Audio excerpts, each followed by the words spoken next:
ஒரு அடுக்குமாடி குடியிருப்பில் கணினி நிபுணர் ஒருவர் மர்மமான முறையில் உயிரிழந்தார். அவரிடமிருந்து கண்டுபிடிக்கப்பட்ட கோப்பு போலீஸை அதிரவைத்தது. தொடர்ச்சியான மரணங்களின் முன்கூட்டிய சதி. இந்த மர்மத்தை தீர்க்க போலீஸ் அதிகாரி தீவிரமாக இறங்கினார்கள்.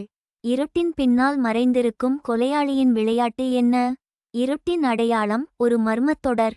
ஒரு மழைக்கால இரவில் சென்னை நகரின் மையத்தில் அமைந்திருந்த உயரமான அடுக்குமாடி குடியிருப்பில் சாந்தனு என்ற தனியார் கணினி தொழில்நுட்ப நிபுணர் உயிரிழந்தார்.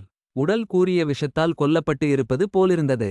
இது ஒரு சாதாரண மரணம் அல்ல என்று போலீசார் உணர்ந்தனர். மரணத்தின் பின் சாந்தனுவின் வேலைப்பளுவில் இருந்த ரகசிய கோப்புகள் விசாரணையை பக்கம் திருப்பியது. கிளிடெக் என்ற தனியார் தொழில்நுட்ப நிறுவனம் பணிபுரிந்த சாந்தனுவின் கைபேசியில் இருந்த ஒரு கோப்பு போலீஸை அதிர வைத்தது. கோப்பின் பெயர் இருட்டின் அடையாளம். விசாரணை பொறுப்பை ஏற்றவர் தனுஷ். சோதனைகளில் மிகவும் திறமையான மற்றும் கடுமையான அதிகாரி. அவருடன் ஸ்னேகா என்ற புதிதாக பொறுப்பேற்றுள்ள கிரைம் அனலிஸ்ட். இந்த கோப்பில் என்ன இருக்கிறதோ என தனுஷ் கேட்க ஸ்னேகா அதன் பொருளை டிகோடு செய்ய துடித்தாள். ஆனால் கோப்பு திறக்க ஒரு கயவனின் கைரேகை தேவைப்படும் அதீத பாதுகாப்புடன் இருந்தது. இதை பயன்படுத்தி அவர்கள் சாந்தனுவின் கையில் இருந்து ஒரு பிரிண்ட் எடுத்து கோப்பை திறந்தனர். கோப்பின் உள்ளே ஒரு பட்டியல் இருந்தது. அதில் 10 பேர் பெயர்கள் இருந்தன. எல்லா பெயர்களும் சென்னையின் மிகப்பெரிய தொழிலதிபர்களின் பெயர்களாக இருந்தன. இந்த விசாரணையின் நடுவே பட்டியலில் இருந்த முதல் நபர் ஆதித்யா.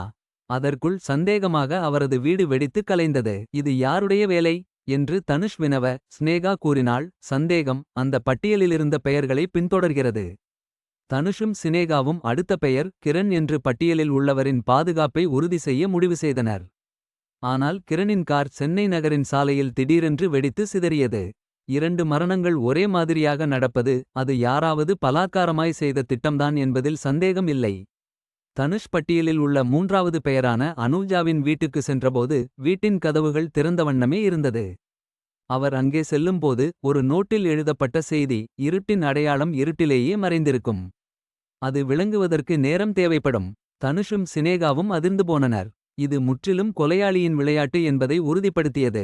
தொடர்ந்து மூவரும் பட்டியலிலிருந்து உயிரிழந்ததால் அடுத்த நபரை காப்பாற்ற அவர்கள் முற்றிலும் தீவிரமாக விரைந்தனர்.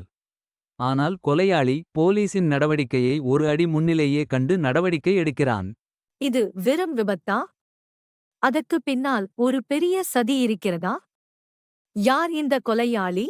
சாந்தனுவின் மர்மமயமான கோப்புடன் தொடங்கிய இந்த மாயமான வழக்கு ஒரு தொடர்ச்சியான அதிர்ச்சியூட்டும் திருப்பங்களை கொண்டு வருகிறது.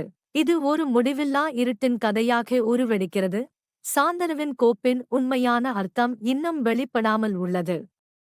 கொலையாளியின் அடுத்த அடியுடன் விளைவுகள் என்னவாக இருக்கும்? இருட்டின் அடையாளம் தொடரும்.